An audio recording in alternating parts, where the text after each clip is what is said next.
Par cette visioconférence, les responsables de l'agence Éducation et Développement AED lancent officiellement la campagne de recrutement des élèves des instituts de formation en alternance pour le développement IFAD pour le compte de la rentrée scolaire 2023-2024. Les IFAD d'aquaculture de Lavagnan, d'élevage de Barkwassi et des bâtiments de Lomé ouvrent leurs portes pour les jeunes Togolais des deux sexes. Pour postuler, les candidats doivent remplir certaines conditions, à savoir être âgés de 16 ans au minimum et de 29 ans au plus et avoir un diplôme de BPC.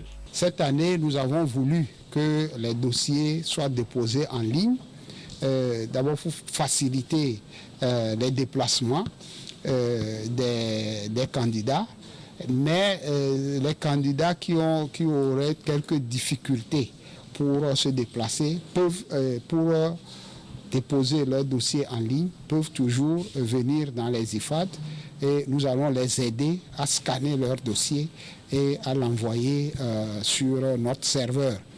Donc nous avons 2 mois et demi pour recevoir les dossiers et tout le mois d'août, nous avons examiné ces dossiers, les trier et passer aux interviews de motivation pour pouvoir retenir le nombre que nous souhaitons avoir pour la rentrée 2023 et 2024. Le nombre d'étudiants que nous attendons va dépendre un peu de l'engouement des futurs apprenants.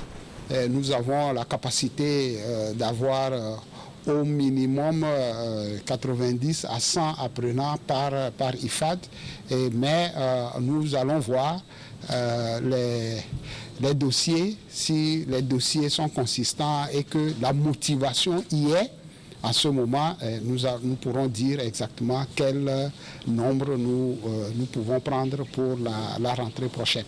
Le lancement de cette campagne a permis aussi de présenter les opportunités de formation dans les IFAD. Cette façon de former les apprenants permet, lorsque l'apprenant sort, d'être immédiatement capable de se prendre en main et d'avoir la compétence pour faire le travail pour lequel il a été formé. C'est pour cela que nous exhortons les jeunes à venir nous voir, à avoir plus d'explications et à embrasser la formation à partir des IFAD. Dans les IFAD, on a 2 types de matières. Il y a des matières professionnelles, il y a des matières générales.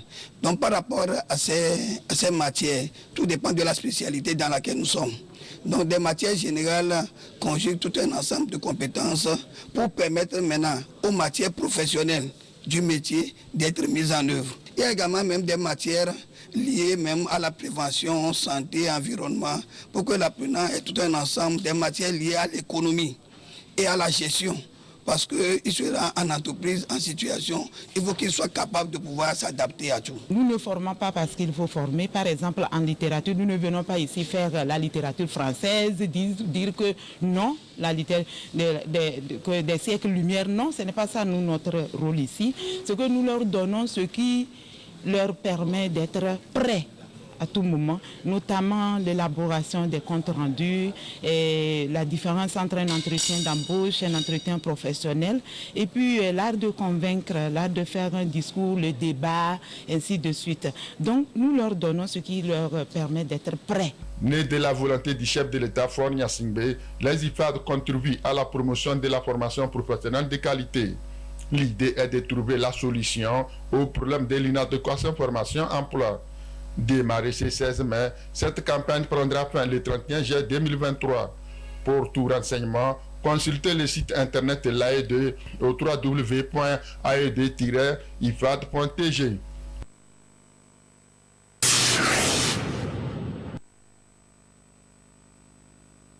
Pour cette deuxième retraite pastorale de l'année 2023, ils étaient 350 pasteurs de l'église Pentecôte du Togo à répondre au rendez-vous.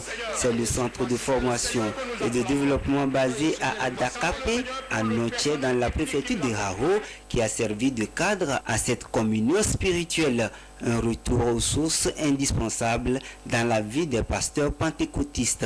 Il est très important pour un pasteur de se retirer de temps en temps est de chercher la face du Seigneur. Parce qu'en réalité, le ministère pastoral ne peut pas réussir si on ne cherche pas la face du Seigneur. C'est très important d'avoir une communication avec le Seigneur, d'avoir la communion avec le Seigneur. Voilà pourquoi d'ailleurs il est important que chaque fois on organise cette retraite pastorale pour le corps pastoral de l'Église. L'Église aujourd'hui fait face à de nombreux défis.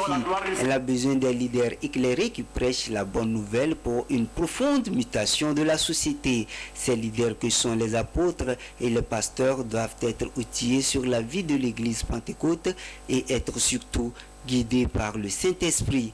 Pour ces 4 jours de retraite pastorale, ils étaient entretenus autour du thème « Le modèle d'un leader pentecôtiste ». Les pasteurs sont des leaders de district, des leaders de communauté, des leaders dans la société. Et quand leurs capacités sont renforcées, le travail aussi ira bien et les brebis seront bien entretenues. Par le thème « Le modèle d'un leader pentecôtiste », l'église de Pentecôte voudrait que nos pasteurs, les ouvriers qui sont sur le terrain, soient vraiment des leaders exemplaires à l'image de Jésus, des leaders qui travaillent sous la direction du Saint-Esprit. Le bon berger doit donner sa vie pour ses brebis. L'apôtre Samuel Lonson, président de l'église de Pentecôte du Togo, a pour sa part invité les pasteurs au sacrifice. Nous devons être des pasteurs convaincus de notre appel et de notre bonne relation avec Dieu. Cultiver l'écoute et l'obéissance à Dieu. Un leader pentecôtiste doit savoir écouter la voix de Dieu et y obéir sans condition. Être prêt à souffrir pour la cause du Seigneur ou à nous sacrifier pour son œuvre. Comme Élie, prêt à quitter le confort de la ville pour aller vivre au torrent de Kérit. Savoir compter sur la providence divine. Par exemple, Élie nourrit par les corbeaux et plus tard par la veuve de Sarepta. Accepter les décisions d'affectation selon 1 Roi 17, le 9e verset.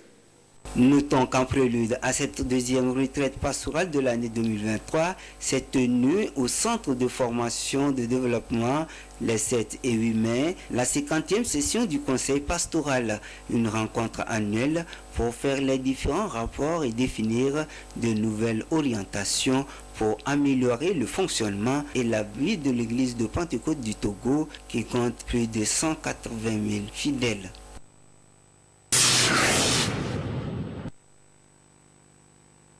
Des maisons inondées et envahies par des eaux. C'est le constat amer fait ici à Agoy-Kitigan Garage après la pluie de dimanche nuit et de la matinée de lundi. Cette pluie a créé la désolation et la tristesse chez les sinistrés.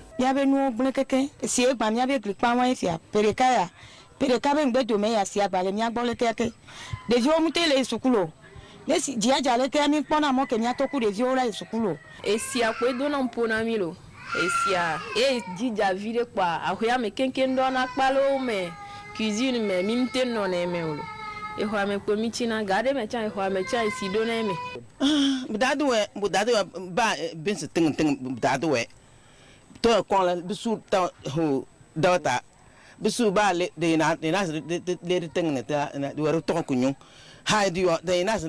Ici, nous sommes en difficulté s'il pleut un peu. Les enfants n'arrivent pas à sortir pour aller à l'école. Même les maisons sont inondées.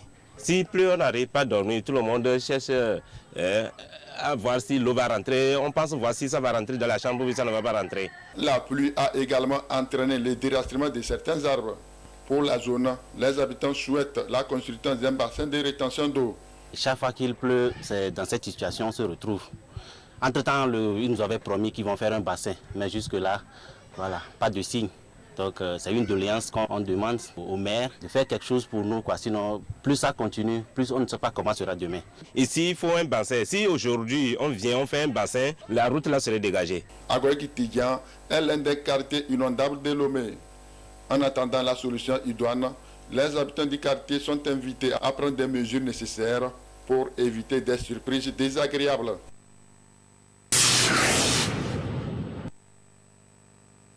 La maladie d'oreillon fait parler d'elle ces derniers mois à travers le pays. Elle sévit particulièrement chez les enfants. La préfecture d'Aguenivé a enregistré plusieurs cas selon la directrice préfectorale de la santé. Nous avons enregistré depuis le début de l'année un nombre de plus en plus élevé des cas d'oreillon dans la préfecture. C'est inhabituel. Lorsqu'il y a des cas de maladie dont le nombre est de plus en plus élevé, ça doit nous interpeller. Des dispositions sont prises pour sensibiliser la communauté. Les oreillons constituent une maladie virale et très contagieuse qui se transmet d'une personne à une autre à travers des gouttelettes de salive. Cette pathologie est souvent négligée, mais il faut noter qu'elle peut entraîner des conséquences graves. La maladie peut avoir des complications neuroméningées, des complications au niveau des glandes. Elle peut entraîner l'inflammation des testicules, qu'on appelle orchite chez l'homme. La pancréas aussi, qu'on appelle pancréatite. Les personnes les plus à risque, c'est les femmes enceintes, les adultes adolescents, surtout ceux qui ont un seul testicule, parce que si jamais il y avait une inflammation, ça peut entraîner la stérilité. Et chez la femme enceinte, il peut entraîner une fausse couche dès la première au premier trimestre de grossesse. Voilà pourquoi il est vivement conseillé de se faire consulter dans un centre de santé dès l'apparition des premiers signes cliniques pour une prise en charge adéquate. C'est lorsque tu arrives à l'hôpital que par rapport à tes symptômes, le médecin ou bien le soignant verra qu'est-ce qu'il y a lieu de faire. Elle peut aussi se manifester par des gonflements des glandes salivaires, par la fièvre et les maux de tête. Toute personne peut être atteinte de la maladie. Au lieu de se rester à la maison, essayer de faire une automédication, il vaut mieux s'approcher d'un agent de santé dans une formation sanitaire. Concernant les enfants qui vont à l'école, il faut que les parents et les éducateurs sachent que c'est une maladie très contagieuse et que l'enfant doit être envoyé à l'hôpital et rester à la maison le temps que le soignant lui dira de rester à la maison afin d'éviter de contaminer les autres. Les vaccins disponibles en officine, en privé, qu'on appelle ROR, on peut s'en procurer et approcher un agent, un médecin ou bien un pédiatre, surtout pour la vaccination chez les enfants. Le seul moyen de prévenir les oreillons reste la vaccination. La vigilance et une bonne hygiène de vie sont aussi recommandées.